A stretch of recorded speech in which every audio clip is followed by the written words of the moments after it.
کیا روزے کی حالت میں شوگر کا مریض انسولین لگوا سکتا ہے یا نہیں؟ تو یاد رہے کہ انسولین لگوانے سے روزہ باطل نہیں ہوتا۔ روزے کی حالت میں کان میں دوائی ڈال سکتے ہیں یا نہیں؟ تو روزے کی حالت میں کان میں دوائی ڈالنے میں کوئی حرج نہیں ہے، آپ کا روزہ درست ہوگا۔ کیا روزے کی حالت میں خوشبو لگانا جائز ہے؟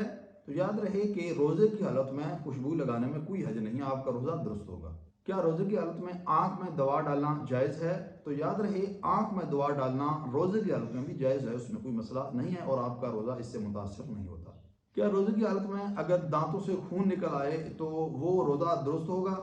جی ہاں، روزہ درست ہوگا، لیکن ایک بات کا خیال رہے کہ جو خون ہے اس کو آپ نے باہر نکالنا ہے، اس کو دوبارہ اندر نہیں نکلنا۔ اگر دوبارہ آپ اندر لے جاتے ہیں، گلے سے اندر چلا جاتا ہے خون، تو اس صورت میں آپ کا روزہ درست نہیں ہوگا۔ کیا روزے کی حالت میں اگر انسان کلی کرے اور پانی اندر چلا جائے تو کیا اس سے روزہ درست ہوگا یا نہیں؟ تو یاد رہے اگر انسان کلی کرتا ہے اور پانی اندر چلا جاتا ہے تو اس سے اس کا روزہ باطل ہو جائے گا۔